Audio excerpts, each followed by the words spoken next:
Oh, it's that time again, isn't it, Tempest? It's that time where we're just going to be not very happy. Because Oh dear. what are WWE playing at with this decision they made on this show?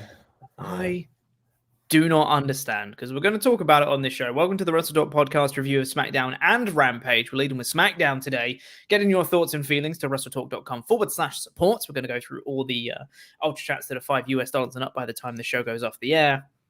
But the first thing we're going to talk about. Okay, so going into WrestleMania Backlash, I am not very interested in a lot of things that are happening. Even the stuff that I think will probably be good. Like, I'm sure Seth Cody will be good, but I'm not really that interested in it. Like, I've seen it at WrestleMania. There's not that much story progression from the WrestleMania match. Right. Charlotte Flair, Ronda Rousey, I'm not super jazzed about. You know, it's fine, whatever. The thing I am looking forward to, which I'm really glad they haven't cancelled, is RK Bro versus the Usos, which is going to unify the tag team titles. That's a really interesting story. I'm quite intrigued. I think they've done a really good job in promoting the match. RK Bro have done good stuff. They've had some good singles matches. I'm really curious. It's funny you say that, Pete. It's funny you say that. So on this episode of SmackDown, they decided they're not going to unify the tag titles anymore, and instead it's a 6-man tag match at WrestleMania Backlash with RK Bro and Drew McIntyre versus the Usos and Roman Reigns. No titles on the line, no unification, nothing. Yeah. It's a good thing these things aren't on pay-per-view anymore. Yeah, right? You know what I mean?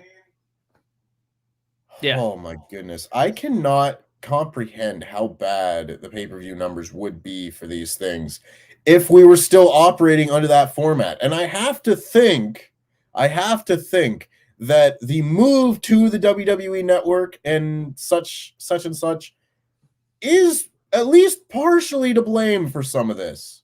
Because I understand we had bad B pay-per-views before, but I don't think they were this bad. Because if you got like literally 100,000 or less pay-per-view buys on a show, that would be like catastrophic. And I can't imagine more than 100,000 people buying Backlash at this point. God, yeah. I mean, if they're already getting $50 to watch this show, I'm not putting down $50 to watch a WWE pay-per-view these days. Absolutely not. It's so infuriating to me that they can openly advertise that it will be total unification, RK Bro versus the Usos. You know, from the SmackDown after Mania, the storyline was Roman said, Usos unify these tag titles. That is the goal of the Bloodline now. That is what we need to accomplish next. So then on this show, there was a contract signing, which also doesn't make sense because the match was already official because you're advertising it. But that's sure, whatever. WWE being WWE, right? Sure, let's say you need a contract signing. Fine. Contract signing happens. RK Bro and the Usos come out. Randy Orton says that Jey Uso is the right-hand man because Riddle can't tell them apart, even though they have different hairstyles and they look different now. Sure. Riddle can't tell them apart. But Randy Orton Riddle is stupid. He is. That's his character, is he's stupid. And you know what? Normally, I really enjoy Riddle, and I think he's really entertaining, and there's a lot of people who would get his content and make it really bad, and I think Riddle does a good job of being funny a lot of the time. When he's got pretty bad content, he can still make things funny. This one didn't really do it for me, I'll be honest. And then Randy Orton saying, well, I can tell them apart. Jey Uso, he's the right-hand man.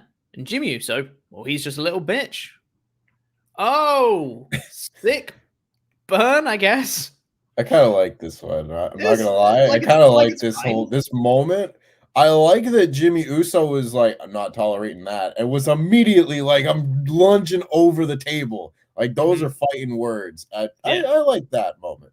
I like that moment. But aside from that, aside from that, so it erupts in a brawl. Of all this. Yeah, they haven't signed the contract yet, and they get into a big brawl.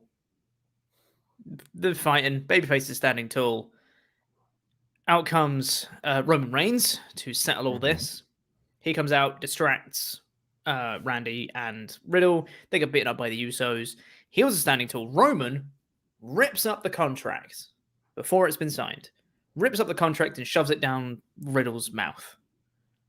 And I'm like, that's a cool visual, right? That's a nice little thing. At this point, I was not thinking, that doesn't mean the match is happening. At that point, I was thinking, okay, it's Roman being Roman. He's just like, asserting dominance over Riddle. Cool.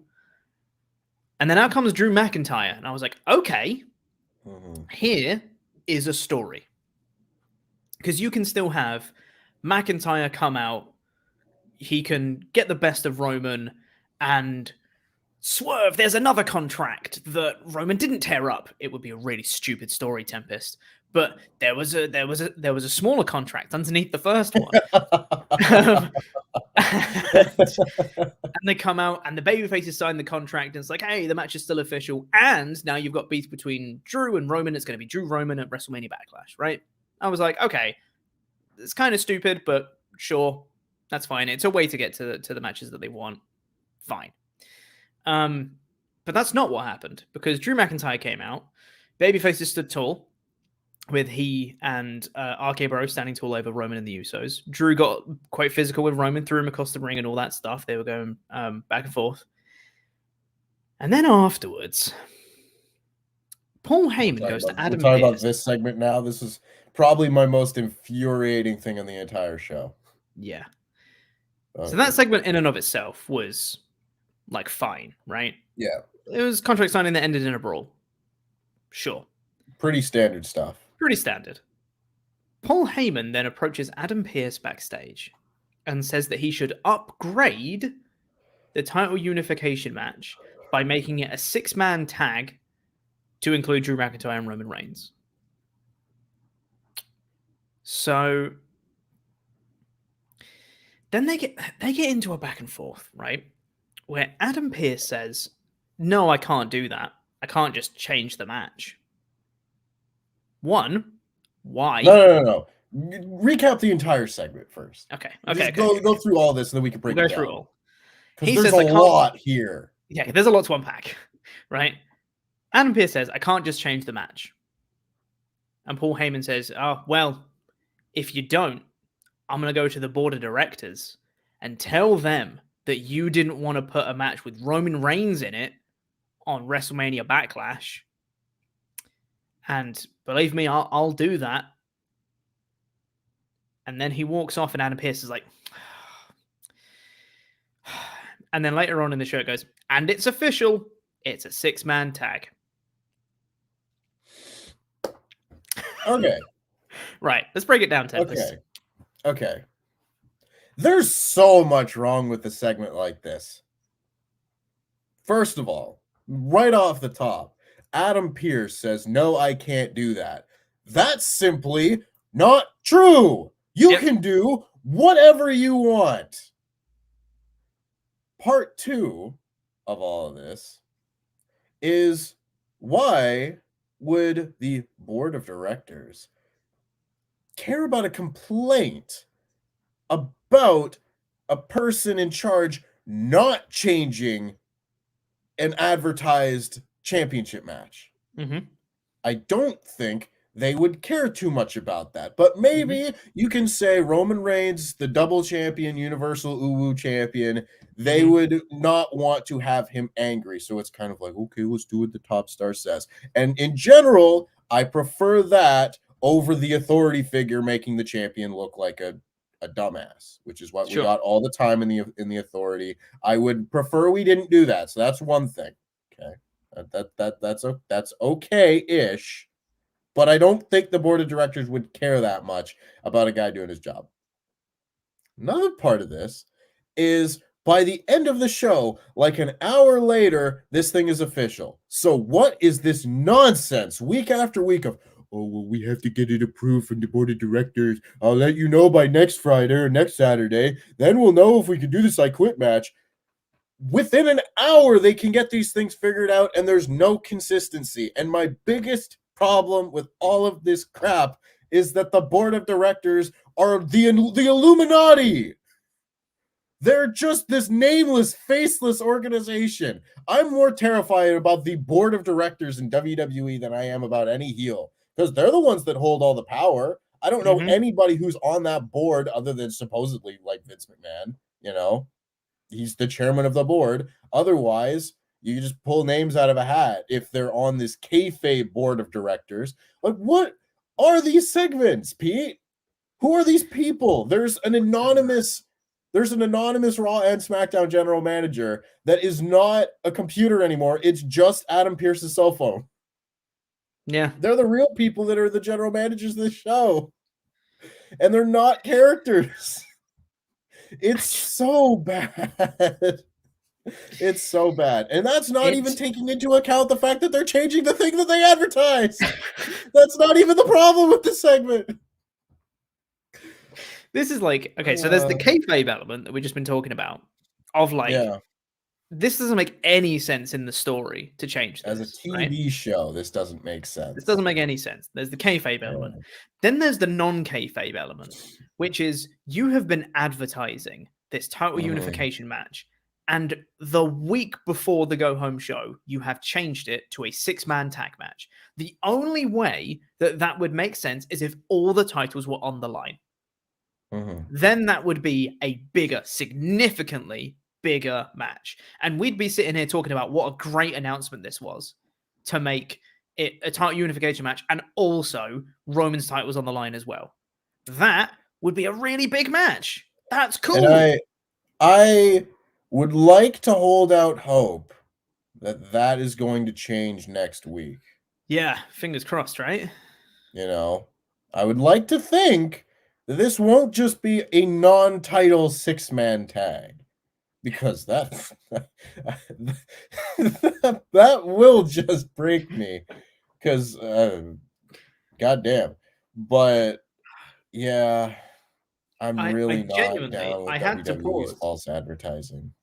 I had to pause the show when there was that segment with Adam Pearce, because I was like, wait, what? Like I couldn't believe it that they had the absolute balls to have Adam Pearce say, well, I can't just change a match. Okay. It's not even like you just signed the contract to make it official, because you actively didn't. That's the point of the segment, was that you didn't sign the contract for the match. So why can't you change it? Because it's not an official match anymore. There's nothing to change. It's not a match that exists. You numpty. Oh, man. This wound me up to no end. I got quite... This show is written by chimps. It's like insane. Segment 1 and segment 2, it's like they happen in different universes, and the things that happen in segment 1 do not affect the things that happen in segment 2. Yeah. It's boy. It's so insane, because the thing is, if you wanted to, if I had more faith in WWE, right? I would think that the story they're trying to tell is that Roman wanted the Usos to unify the tag titles. But then the Usos, both of them lost to Riddle. So now Roman is thinking, let's not do that, because they're gonna lose to RK Bro. So you know what? Let's back out the match. I don't want this title unification anymore, because I don't want the Usos to lose their titles. If I had faith in WWE, that's a story I would be saying that they're trying to tell. But I would be willing to bet every single penny that I own that that is not the story they are trying to tell. This is a last-minute decision that they made because they didn't know what they were doing with Reigns, and then they've just gone, shove him into this match. And then they're going to wing it from there. Like, This annoyed me, Tempest. I can't... Yeah, I can't... you can do a lot of mental gymnastics to try and make sense of WWE's booking. That's why I don't do it anymore. That's why I'm not as enthused on SmackDown and NXT podcasts, because I don't want to think about what they're doing. Thinking about WWE is a painful, destructive process, and I just choose not to do it as much these days. So, I mean, I don't disagree with anything that you say. If you could just have Roman Reigns have a subtle way of saying, like, I don't really trust these Usos to win this match. I better protect these tag titles. Paul, go make this a non-title match. And then the next week, Adam Pearce goes, okay, you can have your match, but it'll be for all the titles. And Roman Reigns go, oh no, this is not the plan. Oh, curses foiled again.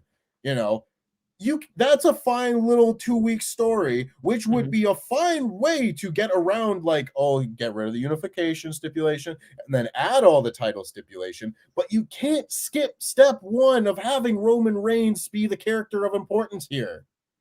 Nothing makes sense. You can't string these storylines together into something that actually makes you care about the characters. I just can't do it anymore, Pete. I can't do it. Yeah, nor can I. So let's just stop talking about it because this show started with a match. I'm gonna give it a thumbs up in a second. Yeah, we'll have some positive things to say soon, sort of. Yeah, kinda. Anyway, let's do let's do some Ultrachats. Yeah, and we'll talk about the rest of SmackDown afterwards. Send those into WrestleTalk.com/support. Christopher said, I love that only WWE have the unique ability to make pay-per-views appear less interesting with every further match they announce for them. Really sets them apart from the little leagues. Hope you lovely boys have a great weekend. Thank you, Christopher. Yeah, all of the little leagues that do a really good job of promoting their pay-per-views and put really exciting matches that their audience want to see, then they cater to their audience. It's a novel concept. Yeah. Liam Leonard's been a member for 9 months.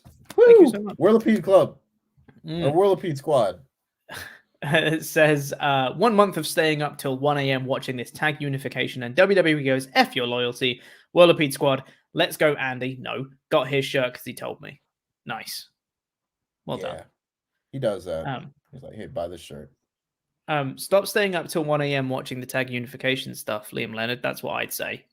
Yeah. Stop doing that. You don't have to watch SmackDown live. No, definitely not. Tails P said, if I had a nickel for every time Nakamura was set up to face Roman for the title, just for WWE to decide it's not happening, I'd have 2 nickels, which isn't a lot, but it's weird that it happened twice. Yeah.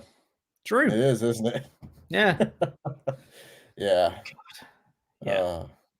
Yeah. And we'll do one more that was actually from yesterday's stream, about the WWE releases. Alistair Gammon, who's been a member for 7 months, thank you so much, says, can't say I'm surprised anymore. Sucks to be any of those who've lost jobs tonight. Go show them love and support. On to bigger and better things. I agree. Yeah, I expect bigger and better things from several of the people that got released last night.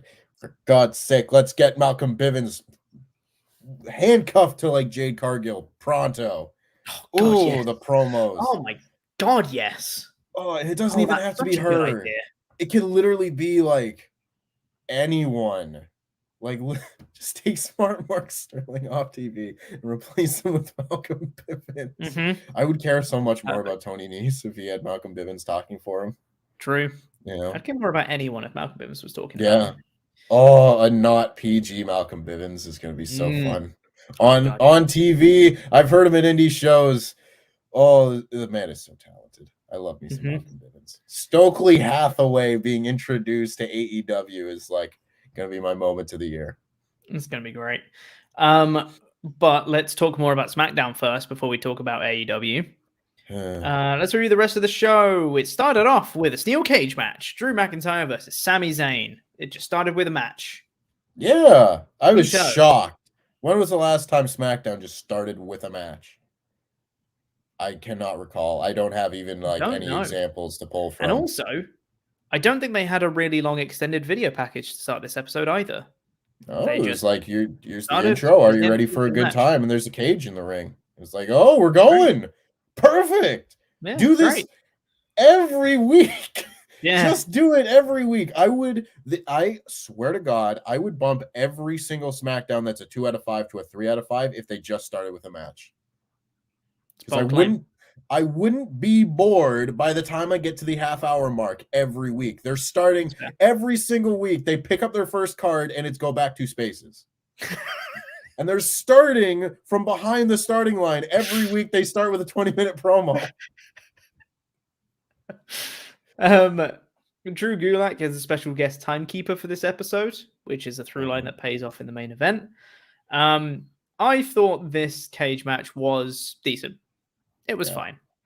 I think the most common spot in this match was throw opponent into cage wall, which like it's fine. There was nothing too complicated. There was a couple of really big spots, like when Sami nearly escaped and Drew grabbed him, did a big superplex, like with Sami off the top of the cage, which was really cool.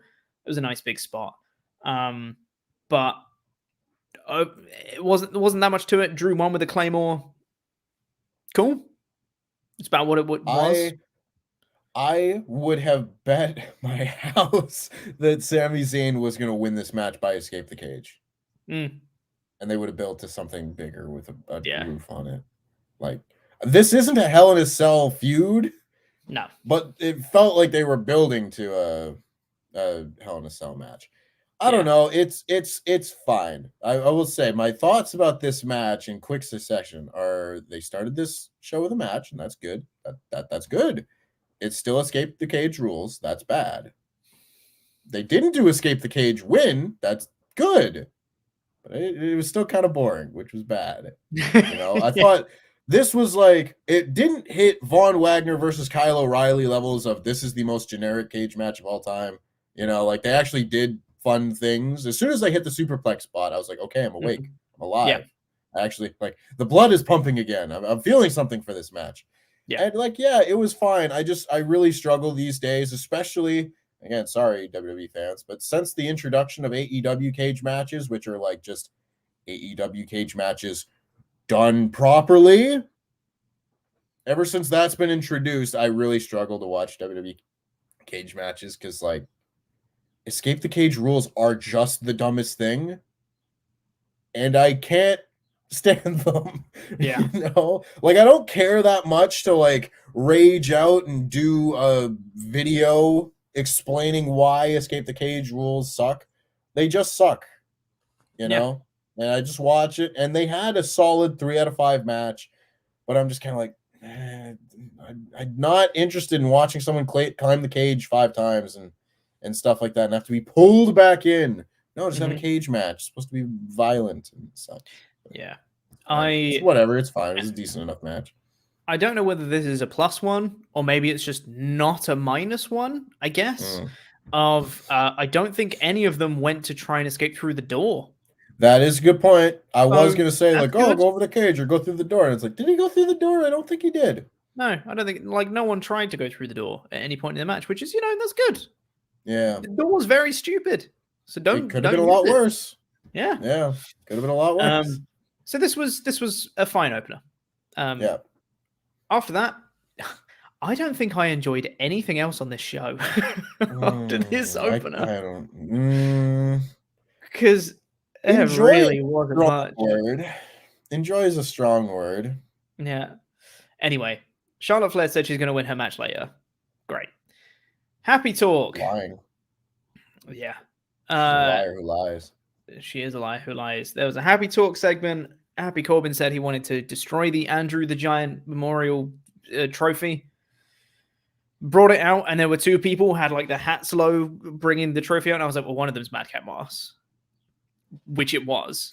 And he attacked Corbin in like a really lame way. I can't tell you anything he did other than like punch, I think. That was it. It was a pretty bad beatdown. Like, he threw him into the ring post, and then he was like, I've got my trophy back. And then he like rolled around the ring laughing like he used to do when he was a really obnoxious heel. And I got my trophy back. And I'm like, that's just obnoxious. Don't like that at all. Yeah, I don't like him. Yeah. I need to know the name of the person that every week SmackDown is being written, and they're like, oh, Vince, don't forget about Happy Talk. It's on every show. God damn. It's bad. It is the most baffling goddamn thing that they think this is what people want to see. Yeah. People want to watch Happy Talk every week instead of the NBA playoffs. We gotta get this viewership back from the NBA. Let's put on Happy Talk. Yeah, man. Christ. That's always going to get the people in. Also, just wanted to point out very quickly, Andrew the Giant was a typo they made on the WrestleMania pre-show. And they said that Madcap Moss. People have forgotten that. Yeah, I know. On the pre-show, they said that Madcap Moss was the winner of the Andrew the Giant Memorial Battle Royal, and that made me chuckle a lot. Yeah. We had Ricochet versus Shanky next. Shanky's moveset is incredibly basic, and this was pretty much a nothing match. Ricochet got the roll-up win after some failed gender interference, or ginderference, as I'm calling it now. Well done, Pete. Thanks, man. Worked real hard on that one. Yeah. This is where I said, enjoy is a strong word. Mm-hmm. I was like, well, Ricochet won.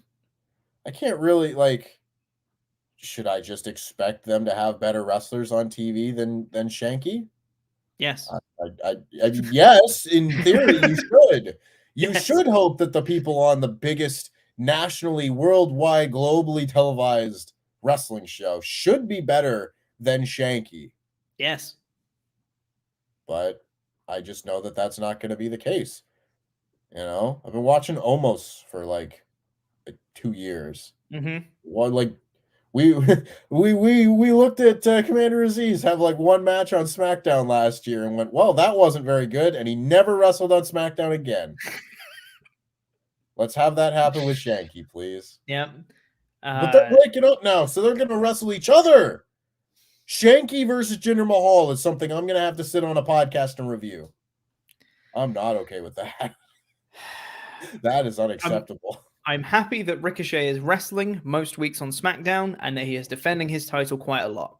That's good. Positive Pete. Yes. The breakup of Shanky and Jinder, just what we all wanted. Can't wait for that feud. Yeah. Yep. Then we got Raquel Rodriguez versus Kat Cardozo. This is Raquel's main roster debut match. Now, I'm really confused about this. Help me out here, Tempest. Because she's definitely and definitively the babyface in this. Kat Cardozo attacked her before the bell. She's quite clearly playing up to the crowd. She's smiling a lot. She's very much the babyface in this dynamic. In her pre-match promo, she had a couple of lines where I was like, sounds pretty heelish. Where she said, well, when you look this good, referring to herself. I was like, bit arrogant, but okay, sure. If you're self-confident, that's all good. Mm-hmm. And then just before she went out, she said, I like being the center of attention. It's like, what is this character? What are you talking about? Raquel Rodriguez. She just showed up one day. She didn't exist before SmackDown. She has no birth certificate. She has no social insurance card. She just appeared one day. She formed. Mm-hmm. She was vaporized and then put back together and debuted on SmackDown. And I have no idea who she is or what she cares about or what she's doing. She just smiles and has confusing dialogue. She has very confusing dialogue. But honestly, more than the confusing dialogue, they have confusing graphics for her as well. Because I'm putting one in the back end right now, which I looked at and I was like, it took me a second because I'm just trying to process it because there's a lot of stuff that WWE does that you don't really pay attention to. It doesn't make any sense and it's a bit stupid and it's a bit dumb.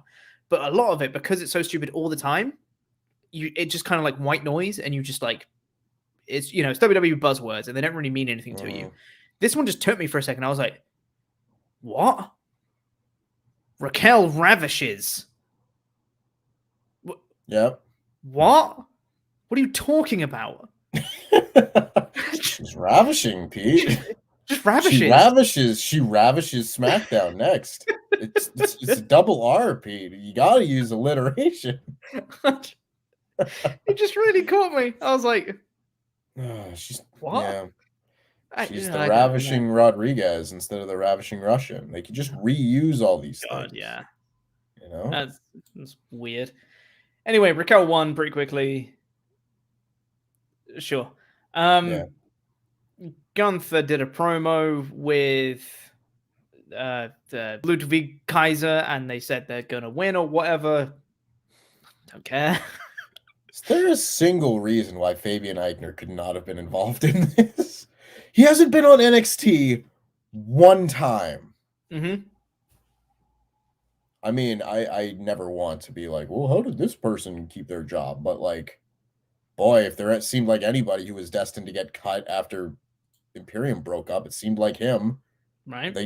They must have something going for Fabian Eichner that they don't want to get rid of him or bring him up to the main roster. Of course, I'm saying that. Of course, they don't. What am I talking about? We've got plans for Fabian Eichner. They just fired Dexter Lumis and Persia Parada on the second week of their angle. There's no rhyme or reason to any of this. What am I talking about? Move on. No. Then we had the contract signing. I also wanted to point out that during the beatdown where Roman Reigns came out and got out the contract and shoved it in Riddle's mouth, Pat McAfee on commentary said, this was the plan all along by the Bloodline. And I was like, Pat, why do you just say things sometimes? Yeah. Not a great plan. Not a great plan. I mean, it was. They got exactly what they wanted, so I guess it was a good plan, but... What did they want, Tempest? Tempest, what did they want? I don't know, this 6-person tag team match. At the end of the day. So here's a question. When Pat was saying this was the plan all along, does he mean the plan all along for the contract signing was for Roman Reigns to come out to ruin it to beat them up? Or was he saying that the reason they even held and they gave out the challenge for the title unification in the first place was to get RK-Bro to come on the show so that they could beat them up to then set up a 6-man tag match? What does Pat mean with that? Hey, man, that is way more thought put into that than either Pat McAfee or WWE have put into this matter. Oh, yeah. I don't have the slightest clue. Yeah. It's just Pat saying things. Had that segment that we already spoken about with the Adam Pearce stuff as well backstage. Right. Then we had Naomi and Shayna Baszler. Mm-hmm. I like Naomi. Naomi's great. I'm glad she's not getting buried every week anymore. Yeah, same. I'm glad she's not getting buried as well. I really like Shayna. I really like Naomi. I really like Banks. These are 3 out of 4 people that I really like that are in this feud. That's great. Naomi versus Shayna Baszler was a match. Fine. Nothing really happened. Naomi won with like the weakest roll-up.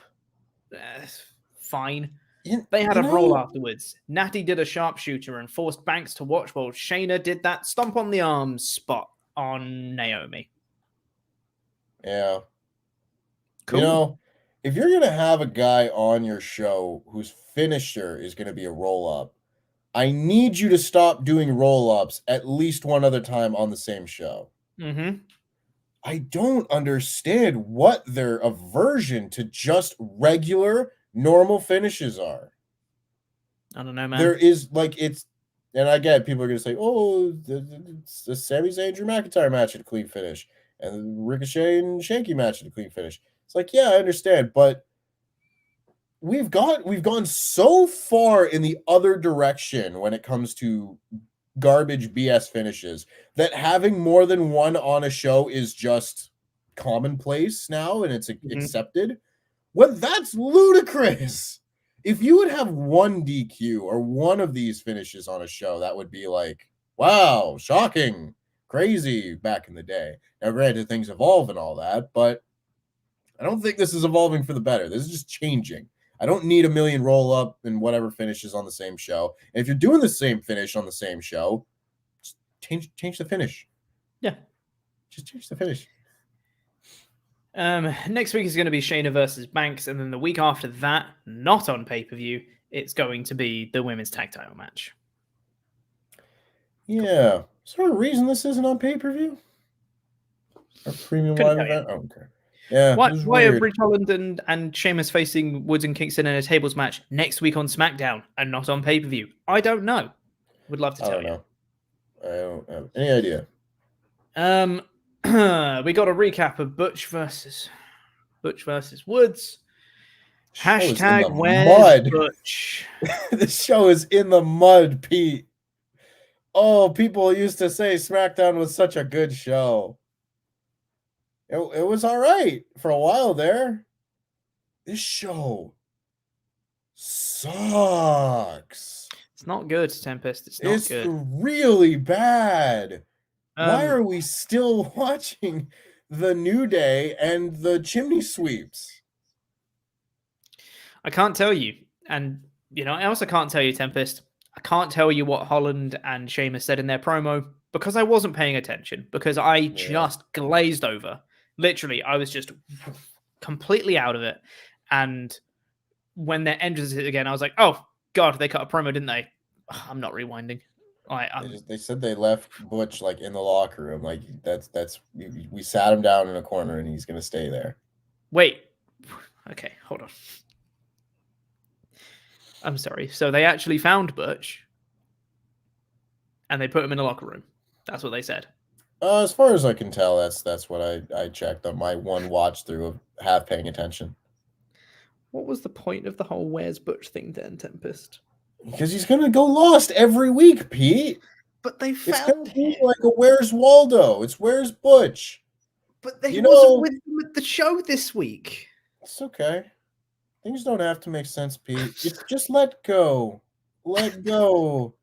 Let go, Pete. I think that's so much more fun. Imagine if this was just like a regular show, but every week, like Butch was like a "Where's Waldo?" And he's just gonna be like sticking out of one shot, and you just kind of have to be paying attention. Be like, "Where's Butch?"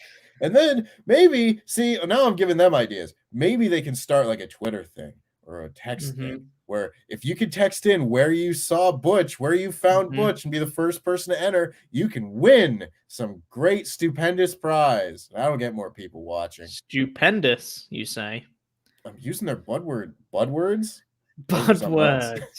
Blaze it, dude. Woods had a match against Rich Holland. He won with the backwoods again.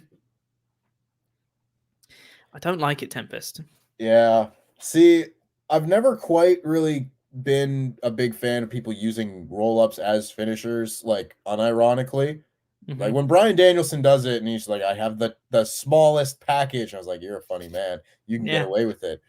But it does kind of feel like all of Xavier Woods' matches are now exactly the same.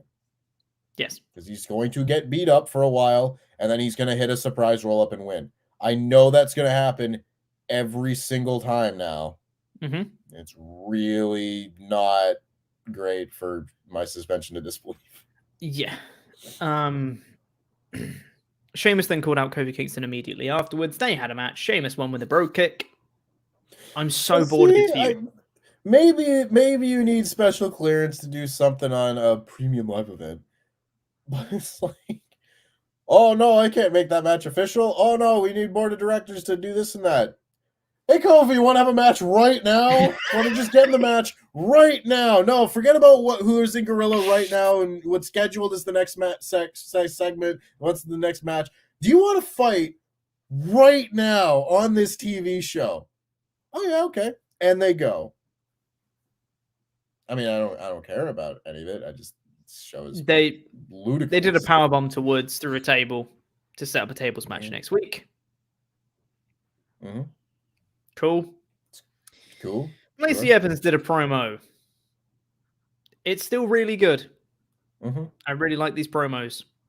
I do think they are starting to get overdone and overplayed. Well, it's always the thing, right? Like, how many weeks of promos do you need before you bring someone back to TV? I usually think it's like 3 or 4. In WWE's case, it's usually 6 months worth of telling you Veer is coming, So it's like, I don't know if they're going to burn people out on this thing. If they debut or like next week or at the pay-per-view or at the week after the pay-per-view, I think we're probably okay. If they do these promos for another 2 months, I'll probably get bored. Yeah.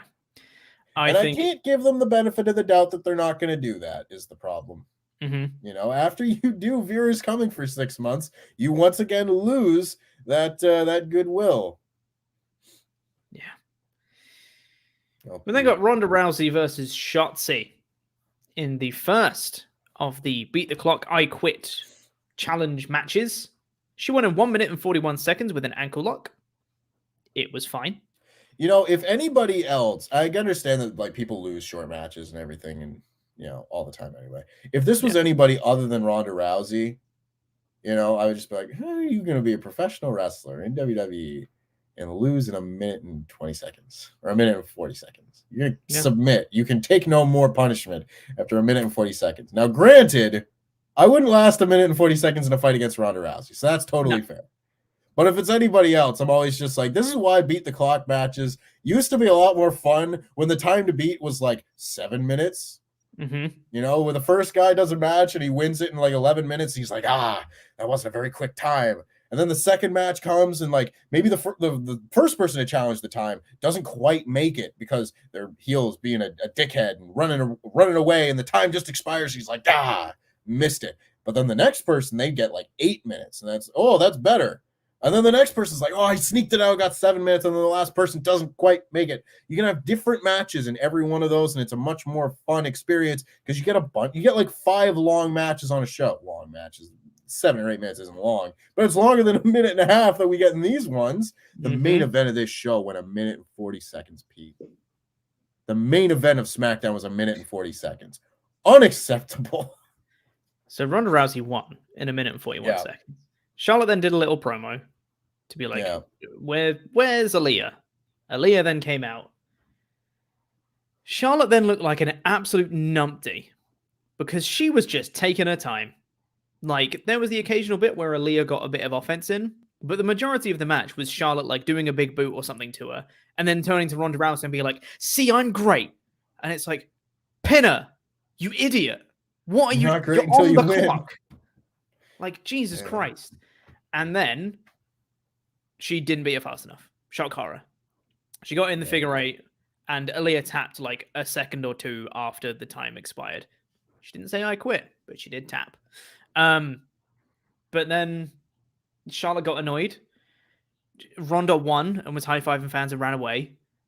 Charlotte then beat up special guest timekeeper Drew Gulak because she was saying it was his fault he lost. I think this might have been one of the worst main event segments that I've ever reviewed. Like when I didn't get mad about it. I just watched it and went, well, that sucked. But like now that I actually think about it, this was like appallingly bad. This was a terrible segment. Yeah. Oh my God. This was a bad segment to end a bad show. And like the segment ended. And then the little thing pops up in the corner and I was like, wait, that was the main event? I could not believe it. I was like, surely there's something else after this. And no, that was the main event. And that was it. The show just went off the air.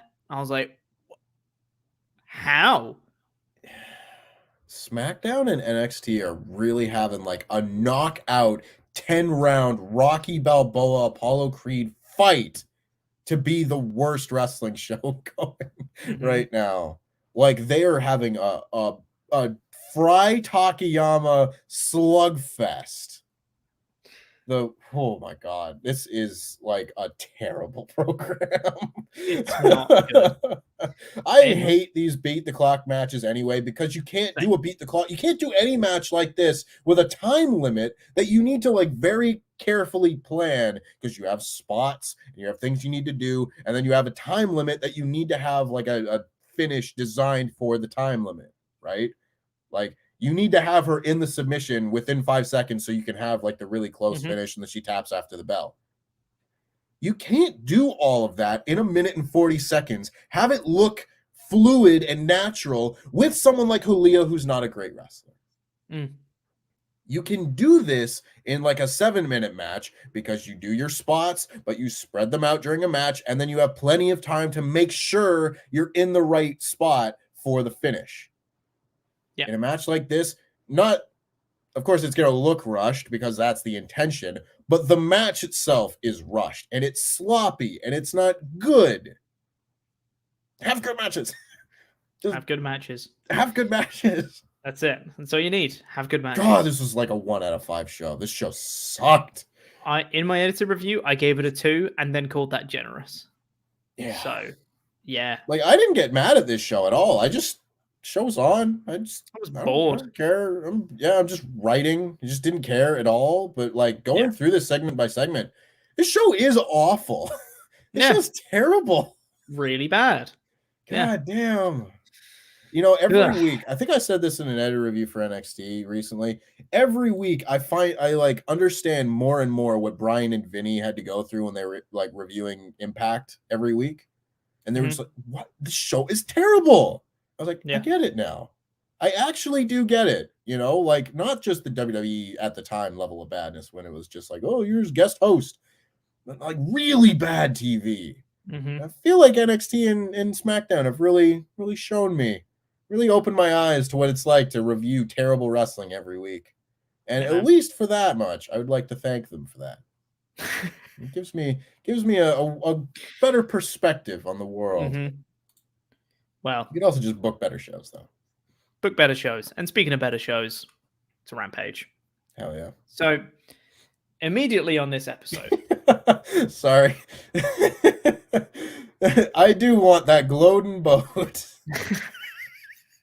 That was almost a very good reference of a golden boat. But I do, in fact, I would prefer a Gloden boat, whatever that is. That's amazing. So immediately on AEW Rampage, we have Darby Allin versus Swerve Strickland in an Owen Cup qualifier.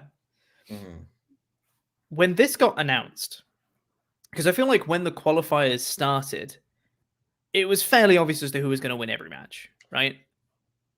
Mostly. Most of the time. Samoa Joe and Max Caster. Max Caster's not winning that match. Samoa Joe and Max Caster's going to win, like Keith Lee, Isaiah Cassidy. Sorry, that was for Face the Revolution. Sorry, that wasn't Owen Hart. Yeah. That's why, like, I can see like Jungle Boy and Kyle O'Reilly. I thought could go either way. Yep, for sure. In theory, Ishii and Adam Cole could have gone either way, depending on how many dates they wanted. I didn't think Ishii was going to win, but he's a big enough star that he could win a match like that. Yeah, you know, it's just not going to happen. I figured Cole was winning that one, and I figured Dax, the other person, nope. The one we just mentioned, the one who faced Samoa Joe was going to beat Max Caster. This one, these are like two massive stars in AEW. And I was like, I have no idea, no inkling as to who's going to win this one at all. This is very exciting because I could not tell you. This is like, you know, like we were saying before, with the exception of like, you know, Dax and Cash and stuff like that. There's a lot of matches where you go like, here's like a big star and here's like a good mid-level star. And you can tell that the big star is going to win, but it'll probably be a good match. That's how a lot of qualifiers normally go for a lot of tournaments and stuff we've seen. But these are just two guys that I would put on like very similar level in AEW.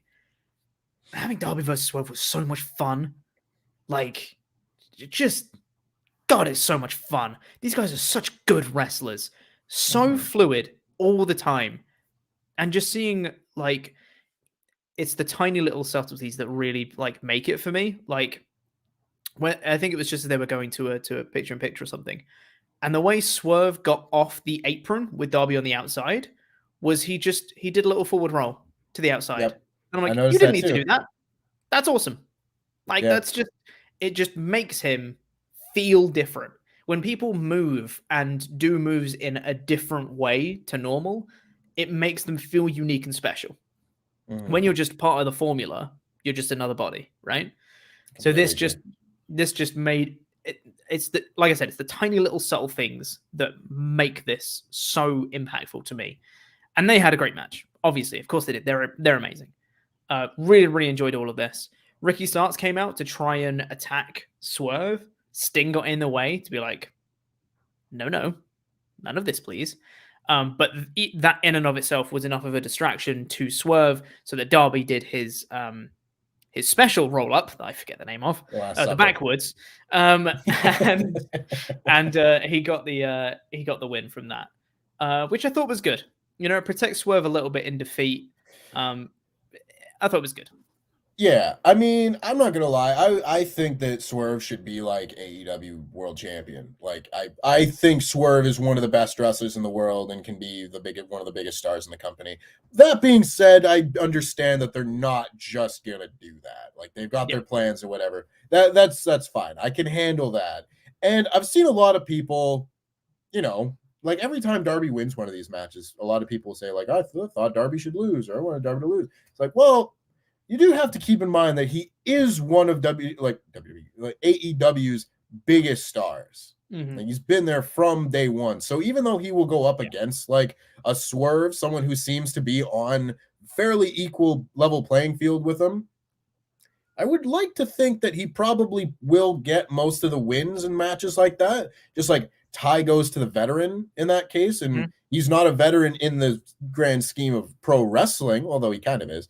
But he's a veteran in terms of AEW. You know, he's one of the pillars. He's been there since day one. So that doesn't surprise me as much. But I was very interested in the match that at least got mentioned as a possibility later in the show. We'll get to that in a little bit. But yeah, I really enjoyed this match. I think these two have such awesome chemistry. And I really, really love that AEW is a company where you can go and just pick up an old rivalry that I bet very few people watching the show will have seen a Darby Allin Swerve Strickland match previous to this. But you can tell them about them. You could say, hey, they've got history. There's lore. You know what I really love is a good backstory. And everybody comes into AEW with a backstory because they're like real people that existed before they signed the contract. I just really love that. I really love that you can take an indie rivalry like Ethan Page and Darby Allin and just be like, they're wrestling again and they hate each other because they have history. It's really cool stuff. I really like this match. I really like these two guys together. This was really fun. Yeah, really, really good. Also, there was a spot where Swerve was picking up Darby to go for a suplex from the apron, had Darby inside the ring, and he was on the apron, and he was going to pick him up and do a suplex to the outside onto the floor. And I was like, well, he's definitely not hitting that. That's ridiculous. And then he just hit it, and I was like, yep. Well, yeah, didn't expect that one. I'll be honest. I wouldn't want to take the bump that Swerve took. No, exactly, just right? The normal, just stand on the apron and take a bump to the floor. I don't want to do that, let alone the suplex part of the bump. Yeah. Goodness me. He also did the thing where he did like a roll over the top rope. Like he did like it's not quite like a, yeah, it's like that basically, where he just like, tumbled over the ring, landed on his feet. I thought that was really cool. And Darby just hit him with his like rolling over the shoulder stunner thing. I was like, that was a cool little sequence. It's like you said, it's people showing me things I haven't seen before. I like that. Very, very good. After that, Chris Jericho was on commentary for the show, but Santana came out and attacked him. Oh no! Yeah. I would have liked Santana to do something more than what he did. It was just kind of like a punch, and then Chris Jericho was down, and then he was like the punch, and I was like, do like a move, do like a something, or at least go nuts, like just. I thought he was gonna like powerbomb him through that little section of the stage or something, right? Something like that. I'm glad that we're getting a match between them though. It was announced we're getting Santana and Jericho on Dynamite next week. I like that a lot because personally, I have kind of felt like the destruction of the Inner Circle really did just kind of fizzle out at the end. Like they were barely associated with each other by the time they got to like Full Gear with the Dan Lambert match. And then they just even more so went their separate ways and like, Sammy Guevara was just like, figure it out or I'm leaving. And then we just never saw him again, Yeah. Stuff like that. So I really did kind of think we were going to get more Jericho, Santana, and Ortiz interaction, and it looked like we were getting that towards the end of the faction. And then they broke up and it's been more Eddie Kingston and Jericho. And I get that. I totally do get that. They're the singles guys of these two factions for sure. I get that. But at the same time, I really was kind of hoping that Jericho would have like that connection with the Inner Circle guys that you'd want to put them over at the end of all this. And now we're kind of getting into the point where I'm ready to test that. I'd be like, all right, you old carny, are you going to put over the guys that you showed up in AEW to put over? Are you going to show up or did you just show up to have one more good run? And I'm not going to hold it against him too much if he just showed up to have one more main event run as a 50-year-old. But I'll respect him a little bit more if he shows up and puts over the guys that were in his faction. Yeah. Great point from SP3 in the chat as well, saying that Santana and Ortiz should have given Jericho the double team powerbomb through the stage that they gave to Ricky Morton. You could have all, you could have. They got to do like the powerbomb off of the stage, and I'll do the shield middle finger thing. Do some form of that. I don't know how you tie that back in, but powerbomb Jericho off the stage, give him the middle finger, do something. Yeah, would have been cool. After this, we got the debut of the Baddies, which is Jade Cargill, Kiera Hogan, and Red Velvet, taking on Skye Blue, Willow Nightingale, and Trish Adora. Tony Khan watched my why AEW needs more factions video. Legitimately, I saw them come out and I was like, Tempest will be happy. Yeah. Tempest is happy. Yeah, I'm happy as well.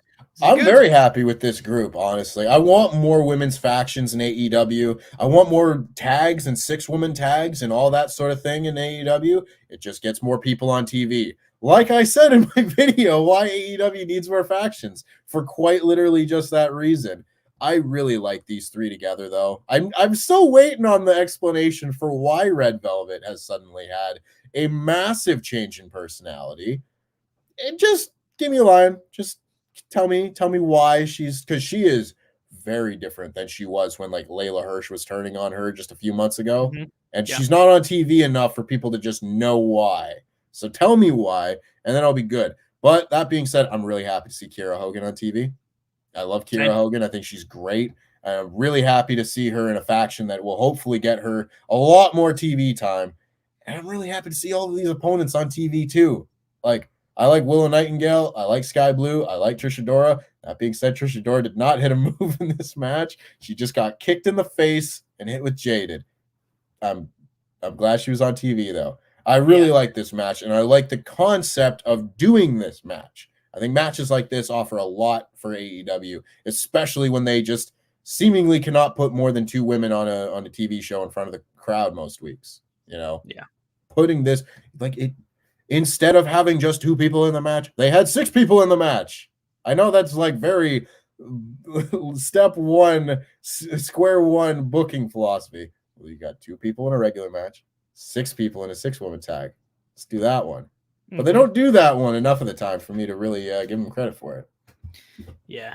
I think they did mention, some people are mentioning it in the chat, but I think they did mention the like Red Velvet people turned on her in the Willow Nightingale match, and it's like, yes, but why did that change her whole personality? Yeah, I need her to tell me that though. Like I can understand them saying like she's now, I was about to say jaded, but you know, she's hurt, you know, by that reaction, and that's caused a change within her. But I need, and maybe we're building to that, and that's totally fine. We haven't seen that many segments on TV with Red and the Baddies and everything. But I still need to hear it from her. I need her to tell me why her character is changing. Yeah. Backstage, Swerve and Darby still respect each other.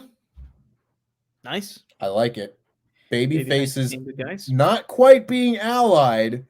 Nope. But if they're in the locker room together, they're probably on the same side of the fight. Yeah. Keith Lee then faced Colten Gunn. My one note for this match is, all right. Because it really is, isn't it? Whatever, fine. Keith Lee won. It's Colten Gunn. Yeah. Do you need? I was really struggling with this in my edited review last night. Is that okay? Is it okay to just have a match?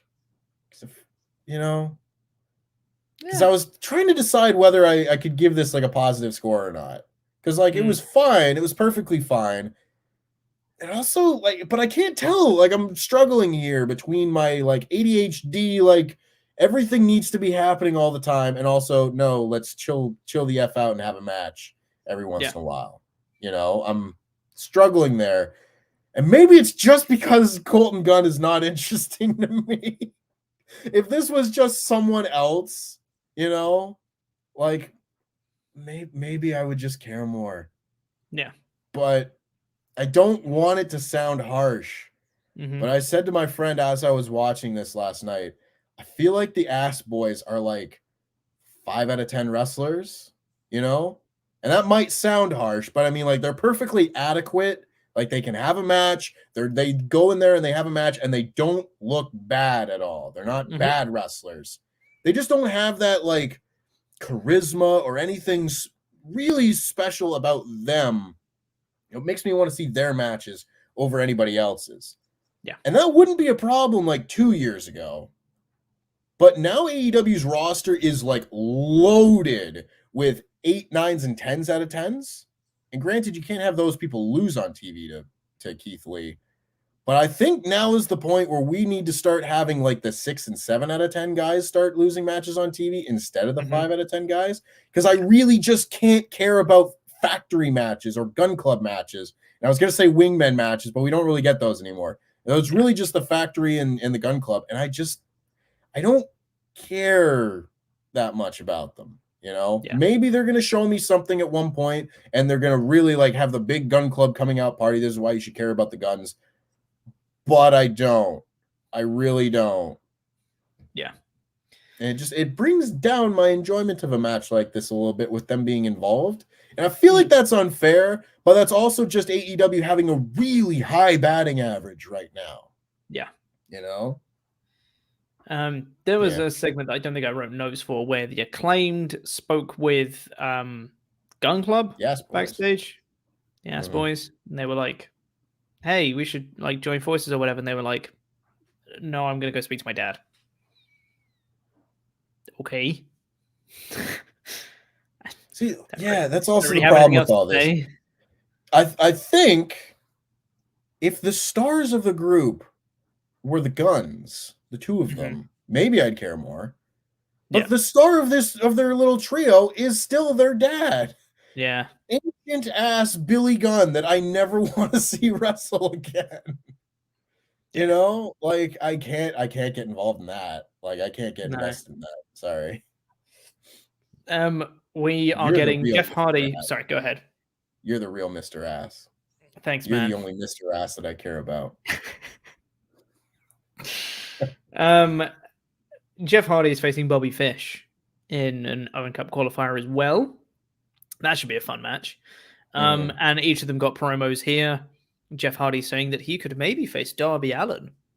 Don't you pull my chain, AEW. I want to see that match very badly. And you know, if Jeff Hardy faces Darby Allin in the first match and first round of the tournament and loses, I think that's a perfectly good showing. They'll have like a 15-minute match and it'll be great. Yep. And I will be perfectly happy with that. Yep. Perfectly happy with that. This tournament looks like it's going to be a boatload of fun. Cannot wait for this. I absolutely cannot wait for this. This tournament is going to be just banger after banger after banger. They haven't had a single like semi-talented person qualify yet. It's nothing but top star level guys. Yeah. I don't know what I expected out of the Owen. I was like, maybe this will be a tournament for the Wheeler Yutas and Daniel Garcias and Lee Moriarty's of the company. Maybe this will be this is like the biggest tournament in wrestling this year, probably.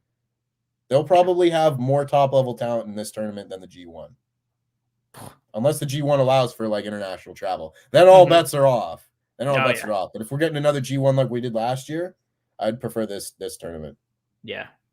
Like when they threw up the graphic after Darby qualified and they threw up the graphic in the corner of the screen of all the men that have qualified so far, I'm like, that's a good tournament. Jesus. All right. So yeah, Hardy versus Fish is another one. I'm assuming Hardy will win that one. I would think so. But still, regardless, then Fish and Undisputed Elite got a promo afterwards, which is cool. Nice. Excited for that. Then we've got Danhausen. Now, Tempest. I think that you and I might be the naysayers here. Or the people, not necessarily the naysayers, but the people who are like, we're not as into Danhausen as many other people are. I like Danhausen. He's all right. I don't know how I feel about this whole Hook Danhausen thing. Like, I can appreciate that the crowd are mega into it. Hookhausen, yes. Hookhausen.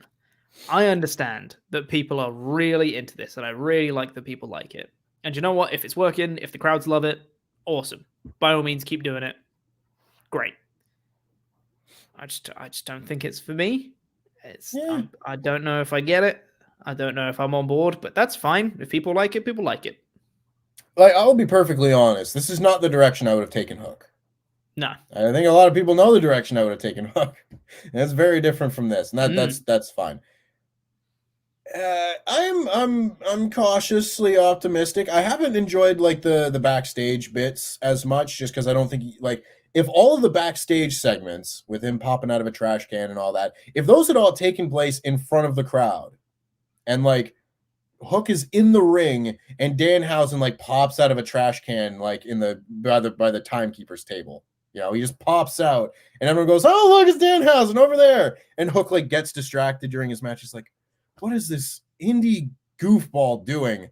And he like someone hits him and he's like, "All right, goddamn," hits a suplex and then wins. And then he's like, "Get this psycho away from me." And then finally he's like, "Nah, you and me." I think that would have been like better than just the backstage segments, because again, you couldn't hear the crowd reaction. I think the crowd reaction is what is selling this angle to me and makes me say, okay, yeah, keep doing it, because the people do love it. Mark Sterling came out and was like, "Do you want to see these two people fight?" And everyone went, "Yeah." And I went, "Oh, really? Interesting." I thought there would be boos. Not a lot of them. I thought it would still be more cheers than boos, but I thought there would be boos. I didn't really hear any. So yeah, more power to them. I'm interested to see the match. I will watch the match and be like, all right, let's have a look at this. Yeah. If they ended up as a cute little team, I wouldn't be totally opposed to it. There could be some fun to be had with Hookhausen. I'm sure that it would be good if they wanted to do it. If they did it right, I'm sure it would work out and people would love it. I have never been fully on board with Danhausen. So that's me. I agree. But I think we could see the comedy come when he's got a straight man to play off of. Yeah, that's fair. Yeah. And I don't know that you're going to get too many better straight men on this roster. That sounds strange. A better straight guy. No, that doesn't work either. No. A better comic foil. Nice. Danhausen. Great save there, Tempest. Porky Pigged that situation. Yeah. A better cosmic foil. I quit. A better comic foil for Danhausen than Hook. Put them together. Hookhausen. Yes. Perfect. Main event was Trent Beretta versus Samoa Joe for the Ring of Honor TV title. Really like that they've got the ring announcer from Ring of Honor for this. Makes it feel so much more fantastic. They had Ian Riccaboni too. Ian Riccaboni on commentary. Awesome. Yeah. Big fan. Also, I really liked when they were introducing Ian Riccaboni. They were showing the commentary table, and Chris Jericho was there, completely distracted by everything, just being like, looking around as if Santana was going to attack him again. And I was like, that's a subtle little touch, Chris. I like that. Yeah. That's good. If you had to be at the commentary table for the rest of the show after you'd already been jumped, you'd be doing that. Yeah. I was like, that's little detail. Good job. That was good. Yeah. This was also very fun. I like Samoa Joe. I like Trent Beretta. Yay. Thumbs up. Big fan. I will say, I don't know whether it's just me. It might just be the people that are taking the move now. Samoa Joe's Uranagi in the corner. I swear it's got like look more incredible. Vicious. Yeah. I noticed it too. Good. It might just be people like, this is going to sound harsh, but working harder. Selling it better? Yeah. I don't know. But just like, you're going to attack the mat a little bit more when you're in a main event TV title match against Samoa Joe than if you are in segment 2 of Raw. Sure. That is what it is. I enjoyed this match greatly, which is not surprising, but it's so surreal to me that Samoa Joe is in AEW. Right. That one hasn't set in yet. And I don't really know why either. Maybe it's just because his whole thing right now has felt very kind of separate and disconnected from the rest of AEW. He's doing his Ring of Honor thing, and he's got his Jay Lethal Ring of Honor crew that he's fighting against. And his big match so far has been him and Minoru Suzuki, who's not an AEW guy. So to me, he still very much feels like he's separate from everything else that's going on. And hopefully, I think that will change once the Owen starts in a few weeks and he starts wrestling other people in the tournament. But man, I just want everyone to know that at some point over the next like year or 2 years, maybe Samoa Joe will in all likelihood face CM Punk again, and I will cry. I will weep. Like as soon as we start getting Samoa Joe interacting with like the main event AEW scene, can you imagine those promos? Can you imagine a promo between Samoa Joe and Eddie Kingston, Pete? Think about it. Think about everything that could happen with Samoa Joe just being here. And that's like, every new big star that comes in AEW. It's like, well, how many dream matches do we have? How many promos do we have? Add one more person to the list. You instantly add like 60. Yeah. Fantastic. Love Samoa Joe. Love this match. Yeah. Great Asai moonsault from Trent Beretta. Amazing Uranagi from Samoa Joe. Just absolutely killed this man. Yeah.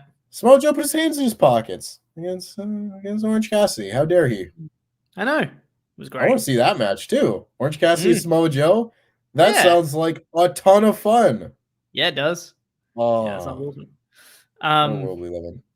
Joe won in the end with that Uranagi at the end, followed by the Cocaine Clutch or the rear naked choke, as they were calling it. I liked that he didn't do like the standing version, because to me that always seemed kind of like a weaker version. But it was like he literally like dived onto Trent and just like, here you go, got you. You're coming down. You're coming down to the ground. Yep, and that was good. And like Trent was just out pretty much straight away. So Joe retained, which was great. But then Tony Schiavone hit the ring to be like, "Hey, Samoa Joe, you won," and I was like, well, "This is get interrupted." There's a promo segment with 2 minutes left. What could go wrong?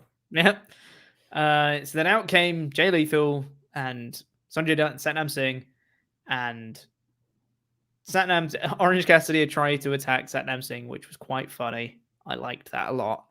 But then he got jumped, and Joe and Lethal brawled inside the ring, had a pull-apart brawl, all the producing stuff coming out and pulling them apart. This was decent. Fine. Yeah. I thought the match was great. I thought the post-match was like fine. It was like perfectly effective in terms of building up this match. I just I don't really care about this match that much. No, I don't either. You know, like I've decided since he's arrived, I'm kind of soft on Jay Lethal. You know, I can't really get worked up to be excited for his matches, and I don't think he cuts that good of a promo. Like, you know, it's just, it's tough. I don't think he quite fits in with a lot of the AEW roster right now, and when he comes out, I do kind of feel like I don't really care that much. It's just kind of a shame. But I feel like with Satnam Singh being attached to him, we're going to be seeing him a lot more often. Yeah, and I assume so.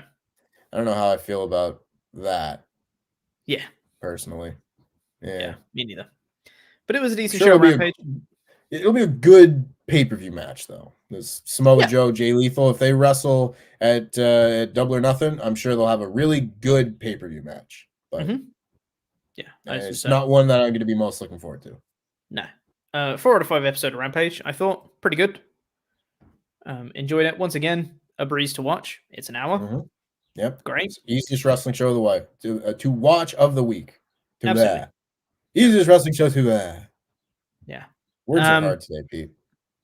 Well, what isn't hard, Tempest, is saying thank you to some special people. Those are our $25 and above Pledgehammers on our Patreon page. If you've not seen our Patreon page, by the way, patreon.com/WrestleTalk, we put up WrestleTalk After Dark the other day, which was a bunch of us recording in person. Yay! It was me and Andy and Sullivan and Adam, and we talked about some nonsense, and we played Obama Llama, and it was fun.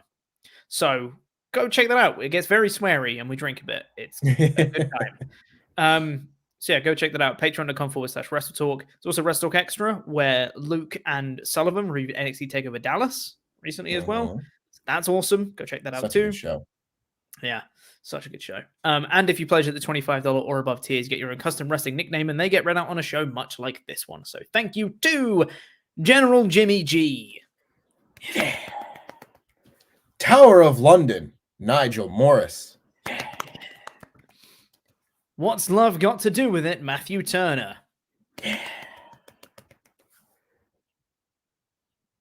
Geordie bus driver, Harry. You really struggled on that one, huh? I had to think about it because that's not how I would spell that. That is how Geordie is spelled, though. See, I didn't know that. I'm learning Yeah. things on this podcast. Yeah, This is an educational podcast, too. It is. Daylight Robbery, Rob James. The superior dinosaur, Tom Greatorex. Too lot to handle, Lottie McCulloch. Arnie K. The K stands for the coolest dude ever. Oh, hi, that Danish Mark. Get off my plane. There's something wrong with the left phalange. Phalange. It's a friend's Phalange. reference. The phalange. That's right. It's all coming back. Yeah. Something wrong with the left phalange. That's why Rachel gets off the flight. Yeah, I got it. It's a funny reference, Tempest. I got it. Yeah. Send me to heaven, Evan Reich. Yeah. Insert here. To AEW confirmed. Yeah. And finally, for this Hall of Fame class of the 30th of April 2022, get Sean Brother rickrolled. Yeah. That's a up-to-date reference, right? Yep. People still get rickrolled these days. Right. Must. Yeah. They must. Yeah, sure. Someone does. Anyway, let's get into.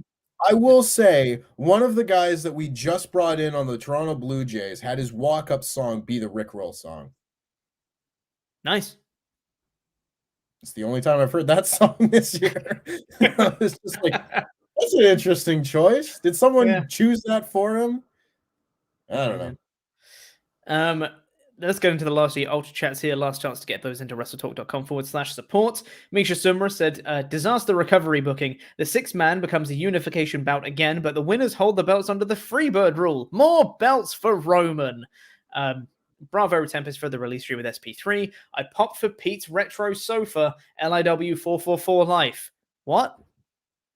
You have a retro sofa, Pete? My retro sofa? It's not a retro, it's a sofa. Just a couch, man. Apparently it's a Chesterfield. Sure. That's a Canadian word for couch. The more education, the more you know. Yeah. Danny Torkel said, when I read the results and saw the six-man was made, all I could think was how funny Pete's rant would be this morning. How do they build a match for a month, only to replace it with a TV main event with zero stakes? This company. They're dumb. Yep. Real dumb. Big dumb. Yeah. Smooth brain. Gorilla Press says, has arrived. Hello, gentlemen. Drew is doing pretty well, in my opinion, out of the title picture. Sami is gold as usual. Drew's doing okay. Yeah, he just got out of like a 6-month feud with Madcap Moss. So I think that's a generous okay, but I like Drew. I don't think he's been hurt too much by his poor booking over the last year or so. Exactly, yeah. On the subject of Rampage, Hannah Allen, baby, said, you want a fireball, Excalibur? I'll hand them out to anyone. I'm a wizard. Completely lost my ass. Lol, Jericho going full Jericho. Sometimes it's just these random moments. That's why I love the man. Genius. Lots of love. Hashtag LIW for life. Hashtag LIW is fine. Yes, of course we are. Why wouldn't we be fine? Why wouldn't we be fine? Yeah. Replan R says, I've seen things you people wouldn't believe. I'm talking tables on fire in the Hammerstein Ballroom. I saw a Shockmaster's glittering helmet fall to the floor, and I saw Hookhausen's birth. All these moments will be lost in time like Sting's makeup in the rain. It was very poetic. Yeah. Sting's makeup in the rain. Amazing. I might write that down. I'm going to put that in a list or something. My God, we've got a lot of Ultrachats about Rampage. Charles Berg says, I'm a fan of comedy duos, and a straight man is necessary for it to work, but I do not want a Hookhausen tag team. I just think it's too early for Hook to be doing comedy wrestling. The crowd already likes him, so no need to try and endear him to them. I do agree. And when I try and formulate ideas for a Hookhausen team, that is my second preferred option.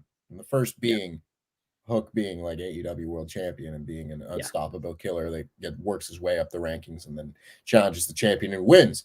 That would be my preferred choice. But if you're going to do a team, I think there's mileage to be done with it. Like, I think they could get funny stuff out of it. It just wouldn't be what I would do first. Yeah.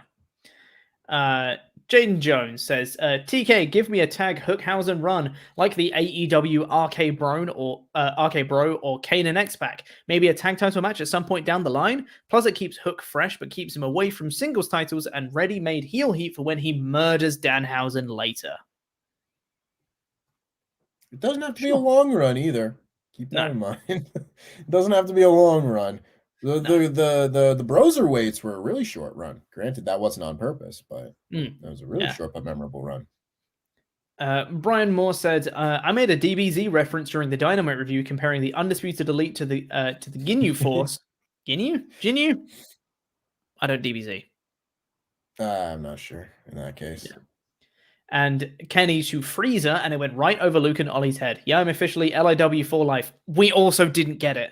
If possible, could I change my Pledgehammer name to match?